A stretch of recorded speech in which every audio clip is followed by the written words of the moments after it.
إن الحمد لله نحمده ونستعينه ونستغفره ونعوذ بالله من شرور أنفسنا ومن سيئات أعمالنا من يهده الله فلا مضل له ومن يضلل فلا هادي له أشهد أن لا إله إلا الله وحده لا شريك له وأشهد أن محمدا عبده ورسوله لا نبي بعده يا أيها الذين آمنوا اتقوا الله حق تقاته ولا تموتن إلا وأنتم مسلمون يا أيها الناس اتقوا ربكم الذي خلقكم من نفس واحدة وخلق منها زوجها وبث منهما رجالا كثيرا ونساء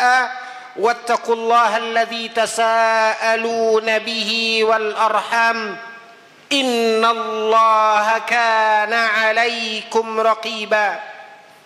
Ikhwatal iman, sebagai seorang mukmin kita meyakini bahwasanya kebahagiaan hidup yang hakiki yang dijanjikan oleh Allah Azza wa Jalla akan didapatkan oleh seorang mukmin dengan melakukan ibadah dan ketaatan kepada Allah Rabbul Izzati wal Jalalah.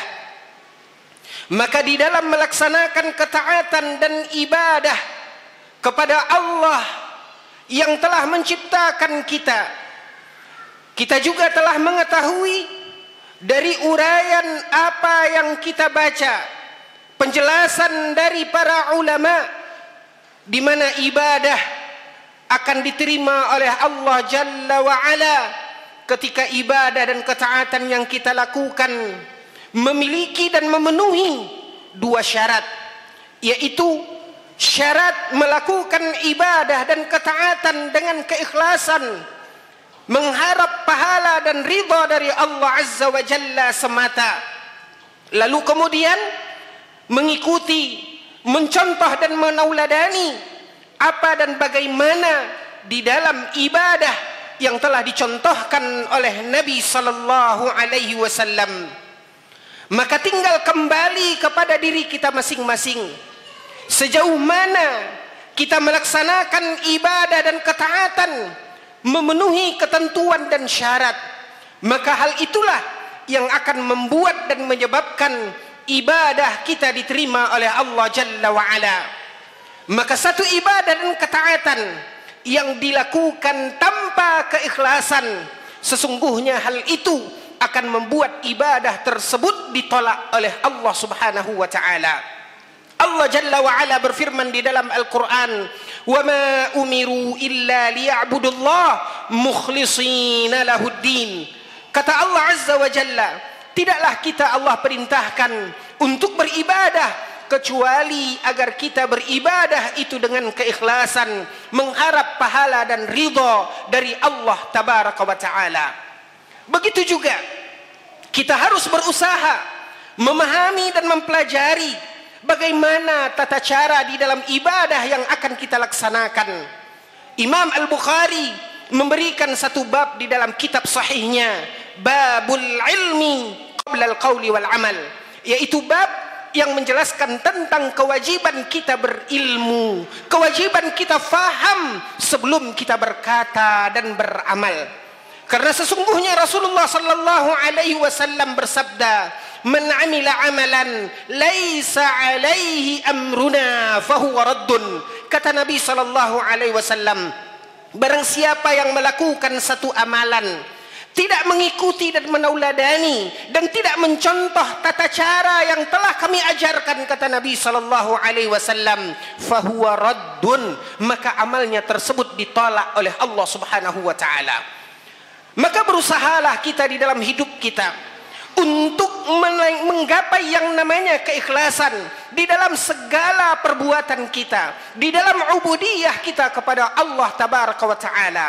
Sebagaimana kita harus bersungguh-sungguh untuk mempelajari, untuk memahami bagaimana tata cara yang dicontohkan oleh Nabi Shallallahu Alaihi Wasallam di dalam ibadahnya. Dan itulah yang terpatri di dalam diri para sahabat radhiyallahu anhum ajma'in. Mereka bersungguh-sungguh di dalam melihat dan memperhatikan bagaimana ibadah Nabi Shallallahu Alaihi Wasallam, lalu mereka aplikasikan di dalam kehidupan mereka. Ketika mereka menjalankan itu, ikhwatal iman, maka kita pun sebagai umat Nabi Muhammad Sallallahu Alaihi Wasallam berkewajiban untuk meniti jejak langkah mereka. Bagaimana kesungguhan mereka dan bagaimana kehati-hatian mereka di dalam melaksanakan peribadatan kepada Allah Subhanahu wa taala. Tentu dengan harapan agar ibadah dan ketaatan yang kita lakukan diterima oleh Allah Jalla wa Ala, dinilai pahala oleh Allah Subhanahu wa taala, agar dengan itu Allah anugerahkan kepada kita kehidupan kita yang sesungguhnya, yaitu kebahagiaan di dalam surga Allah yang telah Allah Subhanahu wa taala sediakan. Namun ikhwatal iman, ada satu titik penting yang harus kita belajar dari kehidupan kaum para salafus saleh, yaitu para sahabat khususnya ridwanullahi alaihim ajma'in. Di dalam Al-Qur'an Allah Subhanahu wa taala berfirman, ketika Allah tabaraka wa taala mengatakan walladzina yu'tuna ma atau wa qulubuhum wajilah. Allah Subhanahu wa taala berfirman, di sana ada orang-orang yang mereka berbuat, mereka beribadah, mereka bersedekah, mereka memberikan apa yang telah mereka berikan, dan mereka menjalankan apa yang telah mereka lakukan. Namun kata Allah Azza wa Jalla, kendati pun mereka telah berbuat, kendati pun mereka telah beramal, kendati pun mereka telah berjuang, namun kata Allah Azza wa Jalla, hati mereka selalu diselimuti oleh kecemasan dan kekhawatiran.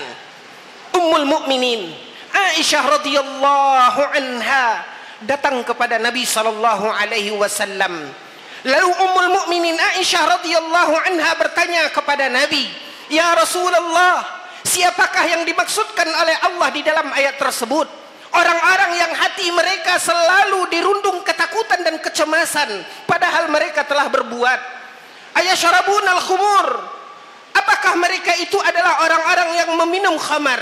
Wa yasriqun wa yaznun, apakah mereka itu orang-orang yang mencuri? Apakah mereka itu adalah yang dimaksud oleh Allah sehingga mereka takut disebabkan karena dosa mereka, ataukah mungkin mereka telah melakukan perbuatan zina?" Rasulullah sallallahu alaihi wasallam bersabda, "La ya bintas Siddiq."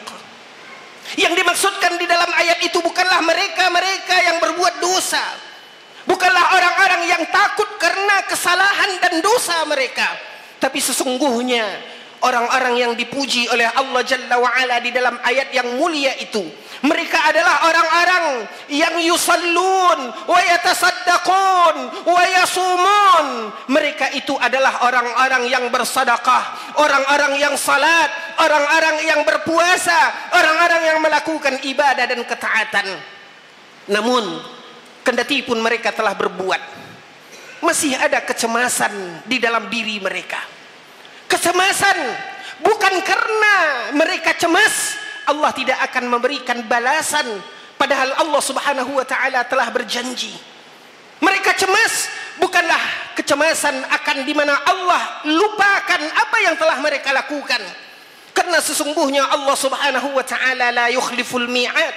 Allah tidak pernah ingkar janji. Bahkan Allah Subhanahu wa taala mengatakan Allah akan berikan ganjaran atas kebaikan ibadah dan ketaatan.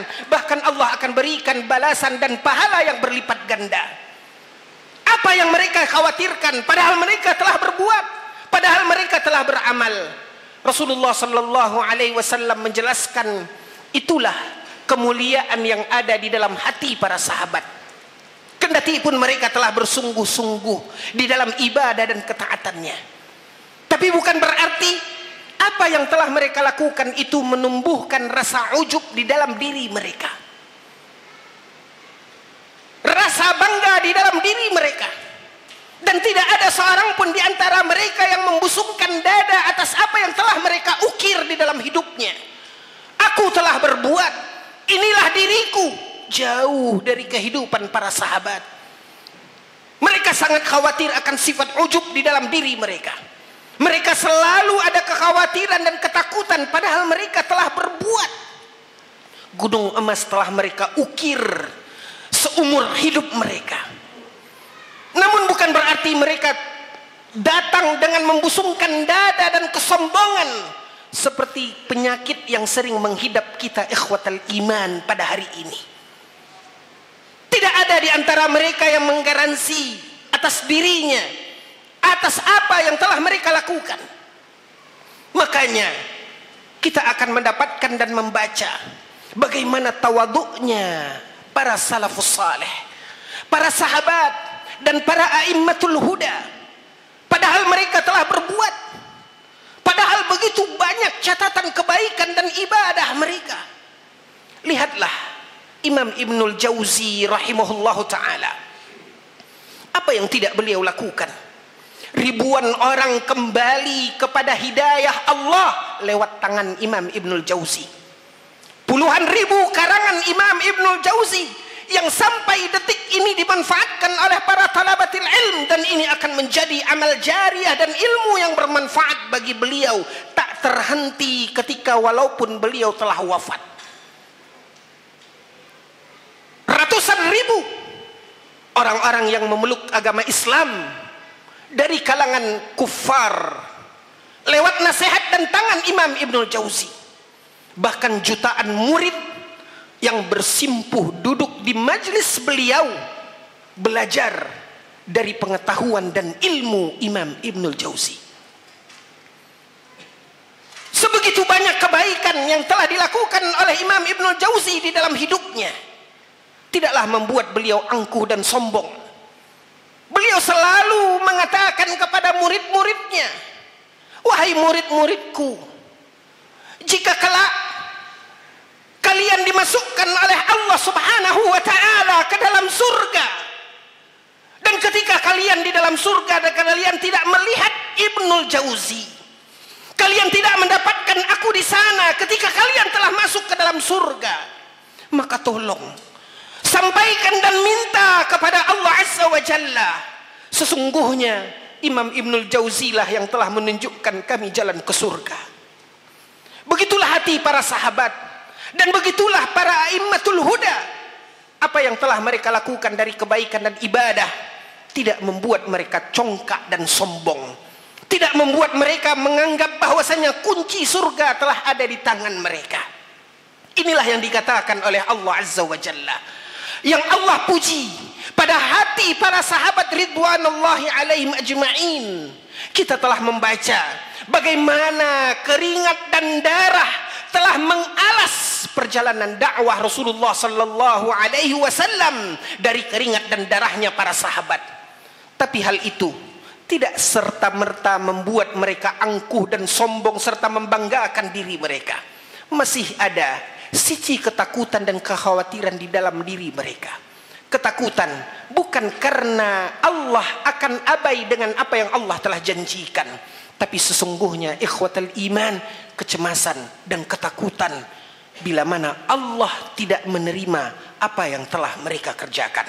Makanya mereka akan berusaha melakukan itu dengan sungguh-sungguh, menjaga keikhlasan dan dalam melakukan ketaatan, berupaya untuk memenuhi ketentuan dan syarat agar ibadah yang mereka lakukan itu menjadi ibadah yang salihah, ibadah yang diterima oleh Allah azza wa jalla.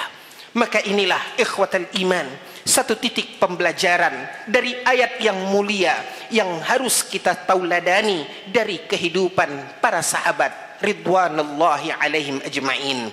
Karena sesungguhnya ikhwatal iman, setelah kita melakukan ibadah dengan kesungguhan, maka jangan sampai kemudian kita merasa bahwasanya kita telah berbuat.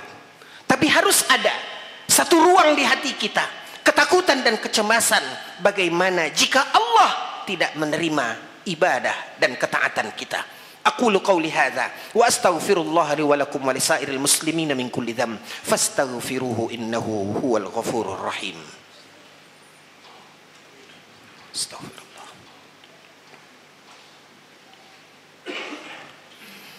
Alhamdulillahi ala ihsanih wa syukru lahu ala taufiqihi wa amtinanih. Ashhadu an la ilaha illallah ta'ziman li sya'nih wa ashhadu anna Muhammadan abduhu wa rasuluh ad-da'i ila ridwanih. Salawatu rabbi wa salamuhu alaihi wa ala alihi wa ashabihi wa man tabi'ahum bi ihsanin ila yaumiddin. Ya ayyuhalladzina amanu taqullaha haqqa tuqatih wa la tamutunna illa wa antum muslimun. Wa qala nabiyyuna al-mustafa sallallahu alaihi wasallam ittaqillah haitsuma kunt wa atbi'is sayyi'ata al-hasanata tamhuha wa khaliqin nas bi khuluqin hasan. Ikhwatal iman, satu hal lagi yang harusnya menjadi sebuah kekhawatiran di dalam diri kita, apa yang dinyatakan oleh Nabi sallallahu alaihi wasallam, al-qulub baina isba'aini min asabi'ir rahman yuqallibu kaifa yasha. Sesungguhnya hati kita berada di antara dua jemari Allah, yang bisa saja Allah akan membolak-balikkan hati tersebut pada orang-orang yang Allah subhanahu wa ta'ala kehendaki. Apa dan bagaimana kita hari ini, ikhwatal iman? Tidak ada jaminan bahwasanya inilah yang akan terjadi sampai ke ujung jalan. Harusnya ada kekhawatiran dan kecemasan di dalam diri kita. Apakah Allah subhanahu wa ta'ala akan masih memberikan kepada kita taufik dan kemudahan sehingga hati kita terbuka untuk tunduk dan patuh menjalankan ketaatan seperti yang telah diperintahkan? Bisa jadi ketika Allah subhanahu wa ta'ala berkehendak, Allah cabut hidayah itu dari hati kita. Maka jagalah apa yang sudah ada di dalam genggaman kita, karena sesungguhnya ikhwatal iman, Nabi sallallahu alaihi wasallam mengingatkan al-ibratu bil khawatim. Yang akan menjadi penentu itu adalah apa yang ada di akhir dan ujung jalan kita. Berusaha dan berdoalah kita kepada Allah agar kita senantiasa dilindungi oleh Allah azza wa jalla, diberikan hidayah oleh Allah azza wa jalla, dan Allah wafatkan kita di dalam ketaatan. Karena itulah yang akan menjadi penentu dari catatan amal kehidupan kita. Innallaha wa malaikatahu yusalluna 'alan nabi ya ayyuhalladzina amanu sallu 'alaihi wa sallimu taslima. Allahumma salli 'ala Muhammad wa 'ala ali Muhammad kama sallaita 'ala Ibrahim wa 'ala ali Ibrahim innaka Hamidum Majid. Allahumma barik ala Muhammad wa ala ali Muhammad kama barakta ala Ibrahim wa ala ali Ibrahim innaka Hamidum Majid. Allahumma ighfir lil muslimina wal muslimat wal mu'minina wal mu'minat al ahya'i minhum wal amwat innaka sami'un qaribun mujibud da'wat ya qadiyal hajat. Rabbana zalamna anfusana wa illam taghfir lana wa tarhamna lanakunanna minal khasirin. Allahumma ighfir lana dhunubana wa liwalidina warhamhum kama rabbawna shighara. Allahumma arinal haqqa haqqan warzuqna ittiba'ah wa arinal batila batilan warzuqna ijtinabah. Allahumma ya muqallibal qulub ثبت قلوبنا على طاعتك. اللهم آمنا في أوطاننا وأصلح أئمتنا وولاة أمورنا وألبسهم لباس الصحة والعافية يا الله يا رب العالمين. ربنا آتنا في الدنيا حسنة وفي الآخرة حسنة وقنا عذاب النار والحمد لله رب العالمين.